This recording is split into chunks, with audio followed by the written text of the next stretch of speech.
صحیح بخاری حدیث نمبر 591۔ حضرت عائشہ رضی اللہ عنہ سے روایت ہے کہ نبی کریم صلی اللہ علیہ وسلم نے عصر کے بعد کی 2 رکعت میرے یہاں کبھی ترک نہیں کی۔ صحیح بخاری حدیث نمبر 592۔ حضرت عائشہ رضی اللہ عنہ سے روایت ہے کہ آپ نے فرمایا کہ 2 رکعتوں کو رسول اللہ صلی اللہ علیہ وسلم نے کبھی ترک نہیں فرمایا، پوشیدہ ہو یا عام لوگوں کے سامنے۔ صبح کی نماز سے پہلے 2 رکعت اور عصر کی نماز کے بعد 2 رکعت۔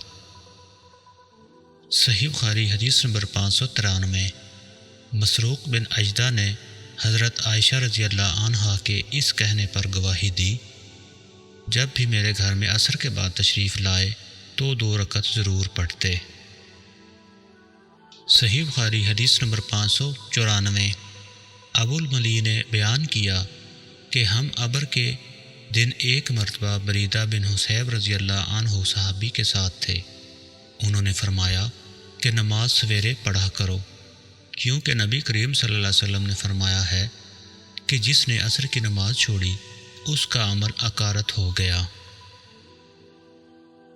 صحیح بخاری حدیث نمبر 595۔ عبداللہ بن قتادہ نے کہا کہ ہم خیبر سے لوٹ کر نبی کریم صلی اللہ علیہ وسلم کے ساتھ رات میں سفر کر رہے تھے۔ کسی نے کہا کہ حضور صلی اللہ علیہ وسلم آپ اب پڑاؤ ڈال دیتے تو بہتر ہوتا۔ آپ صلی اللہ علیہ وسلم نے فرمایا کہ مجھے ڈر ہے کہیں نماز کے وقت بھی تم سوتے نہ رہ جاؤ۔ اس بار حضرت بلال رضی اللہ عنہ بولے کہ میں آپ سب لوگوں کو جگا دوں گا۔ چنانچہ سب لوگ لیٹ گئے اور حضرت بلال رضی اللہ عنہ نے بھی اپنی پیٹھ کجاوا سے لگا لی اور ان کی بھی آنکھ لگ گئی۔ اور جب نبی کریم صلی اللہ علیہ وسلم بیدار ہوئے تو سورج کے اوپر کا حصہ نکل چکا تھا۔ آپ نے فرمایا بلال تو نے کیا کہا تھا؟ وہ بولے آج جیسی نیند مجھے کبھی نہیں آئی۔ پھر رسول اللہ صلی اللہ علیہ وسلم نے فرمایا کہ اللہ تعالیٰ تمہاری ارواح کو جب چاہتا ہے قبض کر لیتا ہے اور جس وقت چاہتا ہے واپس کر دیتا ہے۔ اے بلال اٹھ اور اذان دے۔ پھر آپ صلی اللہ علیہ وسلم نے وضو کیا اور جب سورج بلند ہو کر روشن ہو گیا تو آپ صلی اللہ علیہ وسلم کھڑے ہوئے اور نماز پڑھائی۔ صحیح بخاری حدیث نمبر 596۔ جابر بن عبداللہ رضی اللہ عنہ سے روایت ہے کہ حضرت عمر بن خطاب رضی اللہ عنہ غزوہ خندق کے موقع پر ایک مرتبہ سورج غروب ہونے کے بعد آئے اور وہ کفار قریش کو برا بھلا کہہ رہے تھے، اور آپ نے کہا کہ اے اللہ کے رسول صلی اللہ علیہ وسلم سورج غروب ہو گیا ہے اور نماز عصر پڑھنا میرے لیے ممکن نہ ہو سکا۔ اس پر رسول کریم صلی اللہ علیہ وسلم نے فرمایا کہ نماز میں نے بھی نہیں پڑھی۔ پھر ہم وادی بطحان میں گئے اور آپ نے وہاں نماز کے لیے وضو کیا اور ہم نے بھی وضو بنایا۔ اس وقت سورج ڈوب چکا تھا۔ پہلے آپ صلی اللہ علیہ وسلم نے عصر پڑھائی، اس کے بعد مغرب کی نماز پڑھی۔ صحیح بخاری حدیث نمبر 597۔ انس بن مالک رضی اللہ عنہ سے روایت ہے، وہ فرماتے ہیں کہ آپ صلی اللہ علیہ وسلم نے فرمایا اگر کوئی نماز پڑھنا بھول جائے تو جب بھی یاد آئے اس کو پڑھ لے، اس قضا کے سوا اور کوئی کفارہ اس کی وجہ سے نہیں ہوتا، اور اللہ تعالیٰ نے فرمایا کہ نماز میرے یاد آنے پر قائم کر۔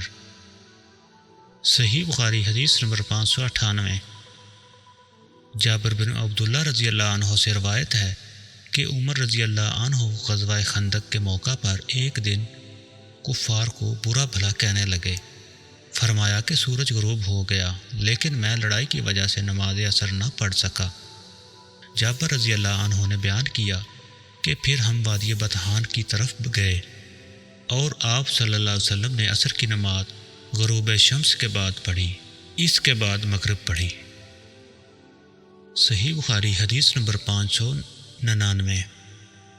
ابو المنہال سلامہ نے کہا کہ میں اپنے باپ سلامہ کے ساتھ ابو برزہ اسلمی رضی اللہ عنہ کی خدمت میں حاضر ہوا۔ ان سے میرے والد نے پوچھا کہ رسول اللہ صلی اللہ علیہ وسلم فرض نمازیں کس طرح یعنی کن کن اوقات میں پڑھتے تھے؟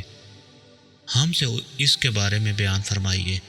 انہوں نے فرمایا کہ آپ صلی اللہ علیہ وسلم ظہر، جسے تم صلاۃ اولیٰ کہتے ہو، سورج ڈھلتے ہی پڑھتے تھے، اور آپ صلی اللہ علیہ وسلم کے عصر پڑھنے کے بعد کوئی بھی شخص اپنے گھر واپس ہوتا، اور وہ بھی مدینہ کے سب سے آخری کنارے پر، تو سورج ابھی صاف اور روشن ہوتا۔ مغرب کے بارے میں آپ نے جو کچھ بتایا مجھے یاد نہیں رہا، اور فرمایا کہ عشاء میں آپ صلی اللہ علیہ وسلم تاخیر پسند فرماتے تھے، اس سے پہلے سونے کو اور اس کے بعد بات کرنے کو پسند نہیں کرتے تھے۔ صبح کی نماز جب آپ صلی اللہ علیہ وسلم فارغ ہوتے تو ہم اپنے قریب بیٹھے ہوئے دوسرے شخص کو پہچان لیتے۔ آپ صلی اللہ علیہ وسلم فجر میں 60 سے 100 تک آیتیں پڑھتے تھے۔ صحیح بخاری حدیث نمبر 600۔ کراہ بن خالد کہتے ہیں کہ ایک دن حضرت حسن بصری رحمۃ اللہ نے بڑی دیر کی اور ہم آپ کا انتظار کرتے رہے۔ جب ان کے اٹھنے کا وقت قریب ہو گیا تو آپ آئے اور بطور معذرت فرمایا کہ میرے ان پڑوسیوں نے مجھے بلا لیا تھا، اس لیے دیر ہو گئی۔ پھر بتلایا کہ انس بن مالک رضی اللہ عنہ نے کہا تھا کہ ہم ایک رات نبی کریم صلی اللہ علیہ وسلم کا انتظار کرتے رہے، تقریباً آدھی رات ہو گئی تو آپ صلی اللہ علیہ وسلم تشریف لائے، پھر ہمیں نماز پڑھائی، اس کے بعد خطبہ دیا، پس آپ نے فرمایا کہ دوسروں نے نماز پڑھ لی اور سو گئے، لیکن تم لوگ جب تک نماز کے انتظار میں رہے ہو گویا نماز ہی کی حالت میں رہے ہو۔ امام حسن بصری رحمۃ اللہ علیہ نے فرمایا کہ اگر لوگ کسی خیر کے انتظار میں بیٹھے رہیں تو وہ بھی خیر کی حالت ہی میں ہیں۔ کراہ بن خالد نے کہا کہ حسن کا یہ قول بھی حضرت انس رضی اللہ عنہ کی حدیث کا ہے جو انہوں نے نبی کریم صلی اللہ علیہ وسلم سے روایت کی ہے۔